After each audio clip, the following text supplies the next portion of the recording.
जीना छोड़ दोगे? क्या बात, श्री मात्रे नमः।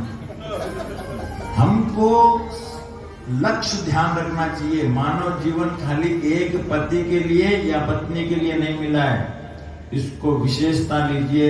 न हमारे हमको जो जन्म देने वाले जो माता पिता है ना, वो परम पूजनीय है, वो साक्षात भगवान का स्वरूप है। आप अभी जो भी कर रहे हो, जो जिस बल से कर रहे हो, वो बल किससे प्राप्त हुआ आपको?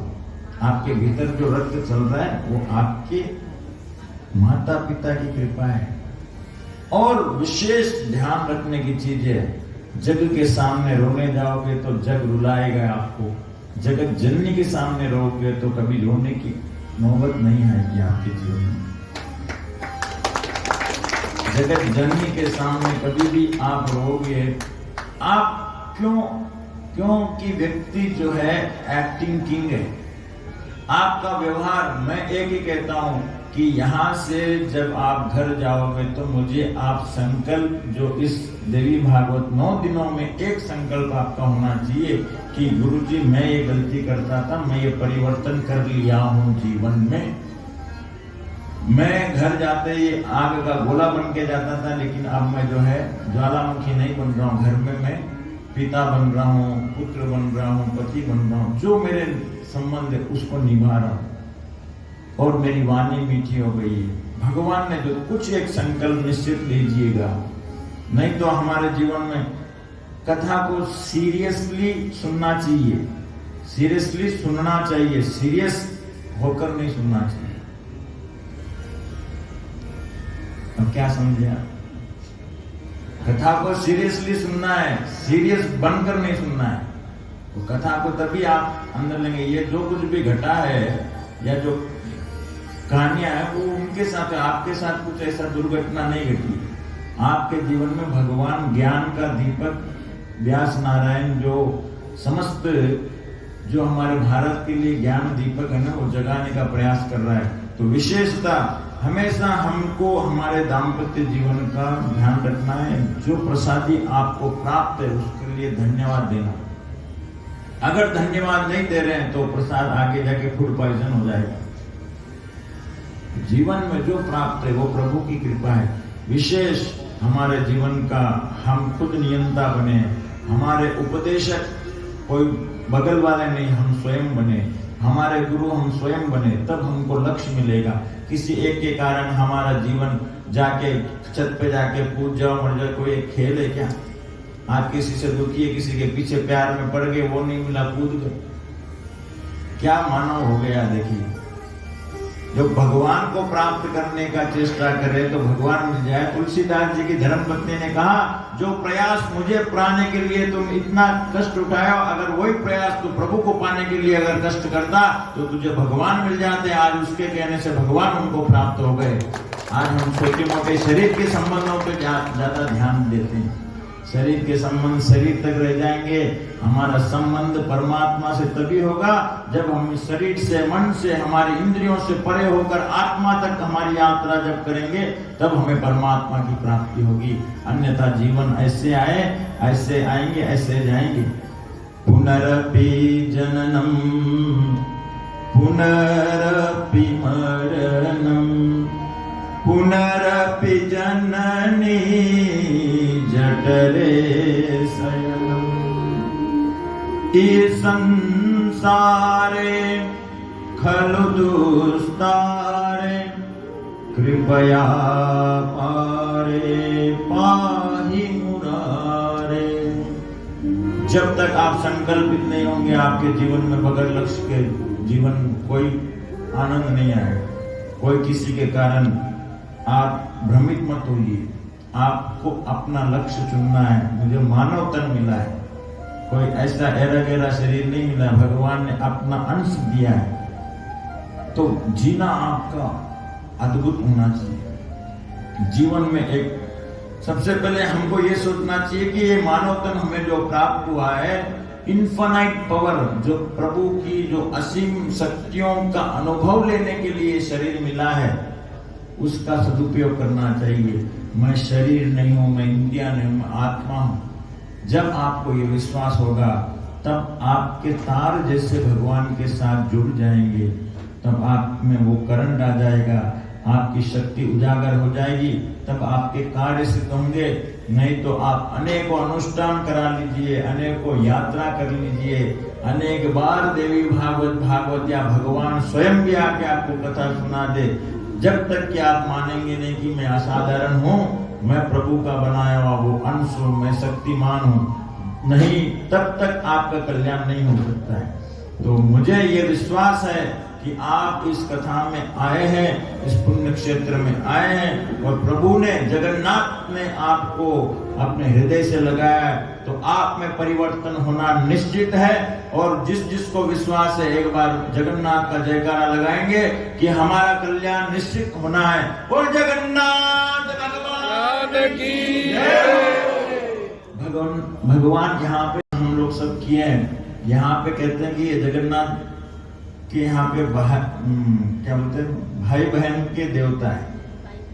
यहाँ पे जगन्नाथ बगल में जो है सुभद्रा को, अपनी बहना को, और जो शेषनाग अवतार है बलभद्र को, उनके साथ दर्शन देते हैं। कहते हैं कि जो भाई बहन है अगर जाकर वहां पे, ये हो सकता है शास्त्रोक्त तो पता नहीं है, लेकिन यहाँ भावोक्त विधि चलती है कि भाई बहन को राखी बांध देती है। बहन जो है भाई को राखी बांध देती है, तो उसका जो है, जो जगन्नाथ भगवान प्रसन्न होते हैं। और भगवान की यहाँ पे स्नान की महिमा कलाम आपको बताएं, और भगवान के दर्शन करो, साथ में चैतन्य महाप्रभु के पाद पद्मों को भी दर्शन करो, तो आपका मंगल होगा। और एक और जरूर करना आप आए हैं, सायंकालीन यहाँ पर भगवान सभी अपने परिकरों के साथ में नौका विहार करते हैं, इवनिंग बोट राइड करते हैं। भगवान इतने अद्भुत लीला है, उनके दर्शन जरूर करना। तो ऐसे जगन्नाथपुरी में हमारा कल्याण होना सुनिश्चित है, इसमें कोई प्रकार का। और एक चीज मान के रखिएगा, आपका कल्याण कोई टीवी का एडवर्टाइजमेंट नहीं कर सकता है, और कोई ऐसा नहीं हो जाएगा ये ले जाओ आपके घर में कल्याण हो जाएगा, यहाँ जाके ये कर दो कल्याण हो जाएगा। ये सब भ्रमित होने की चीजें हैं। पूजन करना आवश्यक है, सेवा करना आवश्यक है, नित्य क्रिया करना आवश्यक है, लेकिन ये चढ़ा दो उससे ये बन जाएगा।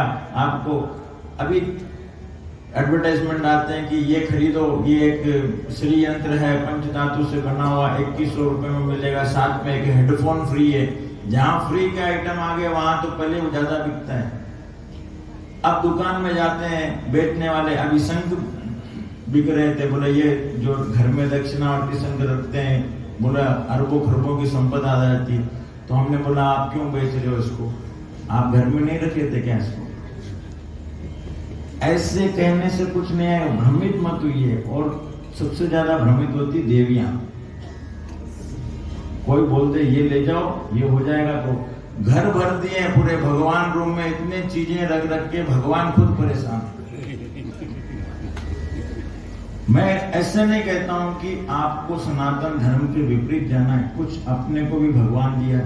आपका भगवान के साथ में प्रीति नहीं है, आपको चमत्कार चाहिए क्या? एक दिन में आपको ऊपर से नीचे होना है?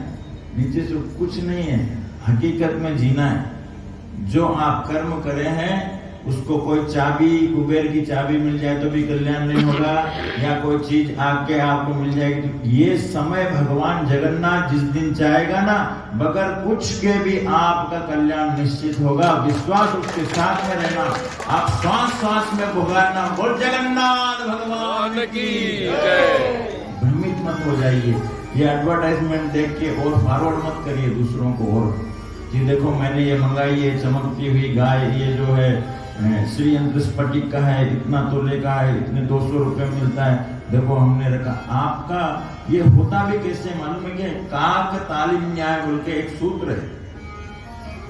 ताली का बजाना हुआ, कौवे का उड़ना हुआ। अब उस दिन आपको कुछ लॉटरी लगने वाली पहले से निश्चय था, और आपने कुछ एक कोरियर में श्री यंत्र मंगा लिया, घर में रखा, आपको फोन आया कि आपकी लॉटरी लग गई। आप उस श्री यंत्र की मर्यादा इतनी बढ़ गई है, वो ऐसे दुकानों से खरीद कर हम देखिए बड़े भाग्यशाली हैं। आज हमारे मध्य में गोपति को लेके आए, जो कि वास्तविक हकीकत है आपके जीवन को। अगर मैं कहता हूं, बाकी एडवर्टाइजमेंट पे मत जाइए, लेकिन मैं कहता हूं अगर आपकी सुख की कोई चाबी है, आपके दुखों के निवारण की कोई चाबी है, आपको आत्म कल्याण के लिए कोई चाबी है, जिससे आपके बंधनों से आप मुक्त होना चाहते हैं, तो उस गौ माता की शरण में जाइए, तभी आप सबका कल्याण होगा। उसके द्वारा जो बना हुआ है, माता हमेशा देती है, माता कभी नहीं देती। आजकल बाकी एडवर्टाइजमेंट बहुत हो गए, सुंदर बनो, ये बनो, फेशियल करो, ये करो, लेकिन कभी ये ऐसे विज्ञापन नहीं आते कि ये करने से हमें सद्विचार आएंगे, इसको साथ में रखने से हमारे भीतर का कपट मरेगा, हमारा असुर जो अंदर है वो मरेगा। ऐसे विचार कभी नहीं आते। ये गौ माता, मैंने पहले दिन कहा, सुरभि हमारी माता है, भारत हमारी माता है, और गौ हमारी गौ माता है। एक बार अकबर ने बीरबल से पूछा, बोला बीरबल बताओ दूध सबसे श्रेष्ठ किसका होता है? तो उसने सब खोज कर लाके बताया। हम अपने हिसाब से बता रहे हैं संक्षिप्त में। उन्होंने कहा कि ये बकरी का दूध सर्वोत्तम होता है। तो अकबर ने कहा क्या बीरबल, मैंने तो सुना है हमारे इधर गौ माता का दूध जो है सर्वोत्तम होता है। महाराज जी, हमारे भारत में गौ माता के दूध को दूध नहीं अमृत कहते हैं। आपने दूध की बात कही इसलिए बकरी का दूध सर्वोत्तम होता है। अमृत की तुलना कहां से करोगे? गाय के दूध को हम लोग अमृत बोलते हैं और साक्षात अमृत होता है। सब हमारे ऊपर जितनी सामने आप लोग लगा के रखे हैं ना, जो दिमाग में भ्रम, वो सब दूर करता है देवी भागवत। देवी भागवत सुनकर आप केवल सुने, फिर सायंकालीन आपकी एक अलग मीटिंग होती है, उस मीटिंग में बैठे जो भागवत देवी भागवत सुने उसको तो भूल गए, फिर नई नई चर्चाएं होती हैं। तो मैं कहता हूं कि जो एक सूत्र जरूर लीजिएगा, एवरीडे एक सूत्र, 4 घंटे बोलता हूं, उसमें से एक लाइन केवल पकड़ लीजिए, एक लाइन। मुझे ऐसा विश्वास है कि इतने लोग यहाँ बैठे, इसमें कोई एक व्यक्ति तो होगा जो माँ के जो दिव्य अमृत को लेकर वो उस चीज का चिंतन करता होगा। और जो चिंतन करता है, मेरा लक्ष्य है, मुझे भगवत जी ने दक्षिणा भी उसके माध्यम से दे दी और मेरा कथा कहना भी सार्थक हो गया। अगर एक मानव भी अपना जन्म के जो है जीवन का रूपांतरण कर कर सत्य की ओर चल पड़ा, तो मुझे वही पर्याप्त है। तो ये देवी भागवत हमें शांति देती है, संयम सिखाती है, समाधान देती है। भ्रमित बुद्धि का भंजन कर कर हमारे भीतर एक आत्म उल्लास को जीवित करके जीव जगत और जगन्नाथ के जो संबंध है उससे बताती है कि आपका संबंध भगवान से है। आप जो जीव है इस जगत में आए, आपका संबंध भगवान जगन्नाथ के साथ है। तो हमें ये ज्ञात हो जाए कि हम कहाँ खड़े, हम उस भगवान के द्वार में हैं, तो हमें क्या करना चाहिए। मैंने बार बार कहता हूं, पुण्य क्षेत्र में आकर राक्षसों के जैसे जीवन नहीं जीना। आपके निजी घर में कैसे भी रहो। अब कहते हैं कि बहुत लोग कहते हैं कि हमारा घर इधर ही है, तो आपको तो और भगवान की कृपा है, लेकिन ऐसा नहीं हो सकता है। बहुत जगह पे ऐसे बोलते हैं गंगा में जाने से, डुबकी लगाने से कल्याण हो जाता है। हर आदमी का होगा गारंटी नहीं। गंगा में भी बहुत पशु रहते हैं या मेंढक इत्यादि रहते हैं, उनका कल्याण नहीं होता। जिसको विश्वास है, कथा भरोसे के साथ सुननी चाहिए। इस दिव्य जो हमारे सबसे बड़ा रोग हमारे जीवन में है, एक ही चीज लेके चलते हैं। सबसे बड़ा रोग क्या कहेंगे लोग। हमें एक ही परेशानी हमेशा सताती है, हम कुछ क्या कहेंगे लोग।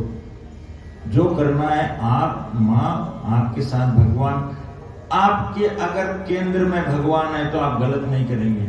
आपके केंद्र में युद्ध कहाँ हो रहा है? अभी युद्ध कहाँ हो रहा है? India versus Pakistan. मैं कह रहा हूँ इंडिया वर्सेस पाकिस्तान तो अभी छिड़ा हुआ है, लेकिन ये युद्ध बहुत सालों से, जब से आपका जन्म हुआ है ना, आपके भीतर इंडिया पाकिस्तान का मैच चल रहा है। इसमें आपको पता करना है कि भारत को जिताना है या पाकिस्तान को जिताना है।